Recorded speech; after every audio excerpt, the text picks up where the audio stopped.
in the course of the second part of the lesson, we are going to be applying the formulas involved in plane shapes as well as solid shapes to solve problems that you are likely going to encounter in the course of your exams that is just around the corner. So today we are going to be looking at two examples. Number one, we are going to attempt to calculate the surface area and the volume of this figure shown below. Two things are involved here. Number one, we are to find the surface area, and then number two, the volume of this solid shape. I remember telling you that a solid shape is any shape that can be defined in terms of three spatial orientation. That means we can represent it in terms of the y-axis, the x-axis, as well as the z-axis, as we illustrated in the other class. So, in this problem, the surface area as well as the volume is going to be calculated in two forms, in two ways, or let's say in two parts. The reason being that this solid shape consists of two parts. The first part, which is the top, is actually a cone which is mounted on top of a cylinder. The base of the cone and the top of the cylinder are of the same dimension, so it fits in. And that's why in representing it, you will not see this. But I just put this down for you to see it in a real form, the way it's supposed to be. So we need to calculate this volume and this one when we come to the volume. In the first case now, we'll calculate the surface area of this cone and then the surface area of this cylinder. Now, the surface area of this shape becomes the surface area of the cone mounted on top plus the surface area of the cylinder that is housing the cone above. And the surface area of the cone, though we didn't show it then, we have it in our elementary classes, and you can see that at the back of our four-figure table, which is normally allowed during the course of our exams, in case you forget the formula. The surface area of the cone is pi RL. The R is the radius, which is the same thing as the radius of the cone, 3 centimeters. Then you have the slant height, which is from here down to this side. Now, the slant height, you will need to calculate it. You have been given the height to be 4, the base is 3. So what do? We have something like this. This is the height of the cone. This is the base of the cone. So this slant height is what we don't know, L. We are told that this is 4 and this is 3 centimeters. So we apply Pythagoras theorem to this right angle triangle outlook here. And so we know that from there, hypotenuse square is opposite square plus what? Class plus what? That's correct. Adjacent squared. So we have the height, the hypotenuse is L squared, and this will be 3 squared plus 4 squared. Or another person may say 4 squared plus 3 squared in terms of the angle that is given. Now, if you were to find the angle of the cone, it will be in this place. In that case, you will need to do other things. But from here, this is 9 plus 16, and L will just be nothing but square root of 25, which is what? 5 centimeters. That's very correct. So when we bring that 5 centimeters into this formula, that's what gives us this. For the first part, which is pi RL, this will be 22 over 7 22 over 7 times 3 times 5.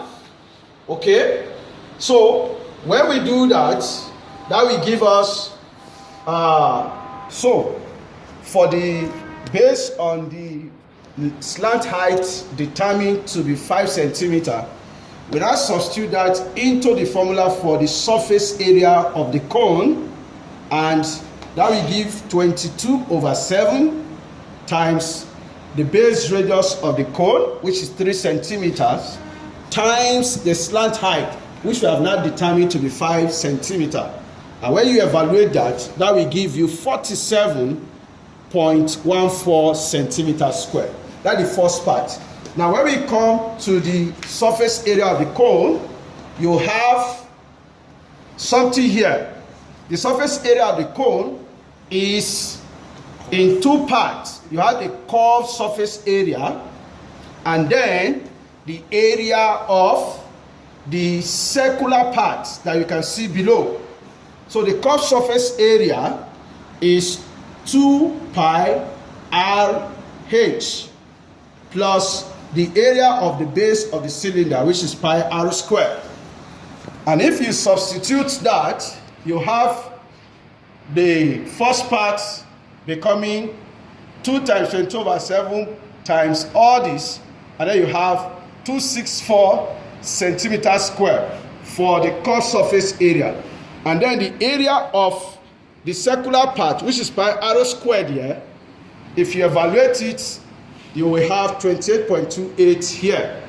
That actually is 198, that is 66 times 3 now divided by 7, gives us 28.285 centimeter. And when you add up, you will have this for the surface area of the cylinder. And then when you add the surface area of the cone, which we got to be 47.14, to the surface area of this cylinder now, everything gives us 339.43 centimeters squared as the surface area of the figure shown below. Now we'll go to the second part of our problem, which is the volume of this figure. Just like we had it in the course of finding the area, that we have to add the surface area for the cone and that of the cylinder together. We do the same thing for the volume of the cone and that of the cylinder. So the volume of this solid is going to be the volume of the cone, the upper part, and then the volume of the what now? The cylinder. The formula for finding the volume of a cone, as you know, is 1/3 pi r squared h. And then we will now add the volume of the cylinder, which is pi r squared h. When we substitute, this gives us 37.14. How did we get that? You can see it yourself. If you multiply 22 times 9 times 4, or 22 times 36 divided by 21, which is 3 times 7, you will have 37.71 centimeters cube. Then when you evaluate this, this is 9 times 22, giving us 198 times 14. And when you divide by 7, you will arrive at 396 centimeter cube. So add that to 37.41, the total volume, or the volume of the solids, becomes 433.71 centimeter cube. Is that correct? All right, we go to question number 2. Question number 2 says, the bridge whose cross section is shown below is made of concrete. Calculate the cost of building the bridge if 1 cm cube of concrete costs 255.80 naira. What is it telling us? Look at this. They said, one, this is a bridge, and what is represented ordinarily does not look like what you know to be a bridge. That's why I said it's a cross section. They just show the shape of the bridge from the foundation. And from what we can see here, the bridge is in the shape of a trapezium. So the base or the flank of the bridge is in the shape of a trapezium, and then the length of the bridge is shown to be from this point to that point, which is given to be 200 centimeters. So what do? It's simple. If you complete this cross section, it's telling us that you have a solid which is in the form of a prism.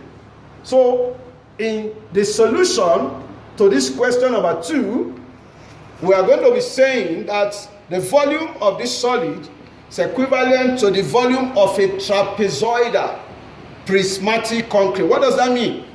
It means that there is a concrete that is a form of a prism, number 1. Then number 2, the base is in the form of a trapezium. And so when we want to calculate the volume now, what should come to our mind is that we are finding the volume of a trapezoidal prism. I mentioned it in the course of our first lesson. So the volume of a trapezoidal prism is just like the volume of any other prism.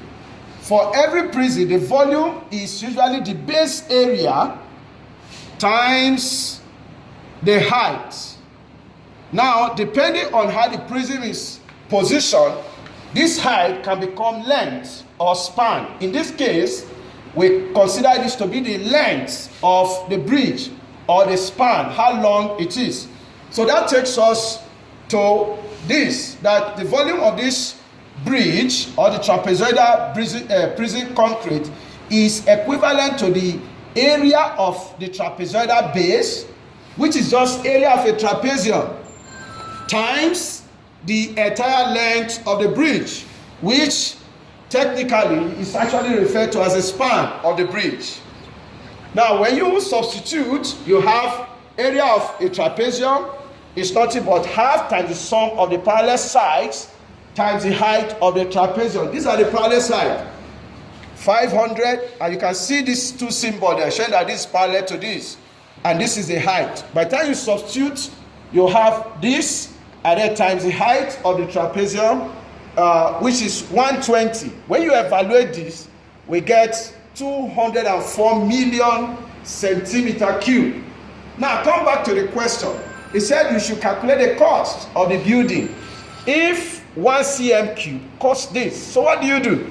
You just say, but 1 cm cube of concrete costs 255.80 naira. So what will be the volume, the cost of the entire volume?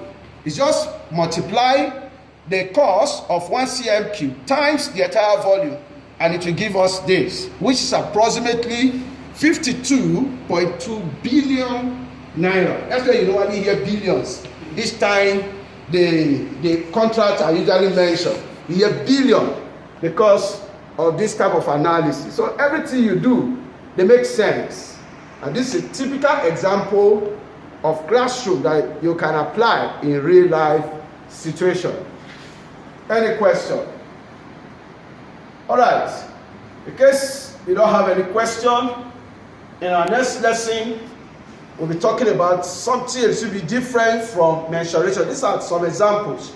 And we'll be sending you examples that you can work on as assignment via a WhatsApp chat, which I will send to you for you to work on, and you have to submit them as soon as you get them. You have 3 days to work on them and submit so that I can grade them and also reach back to you to tell you where you probably had some challenges.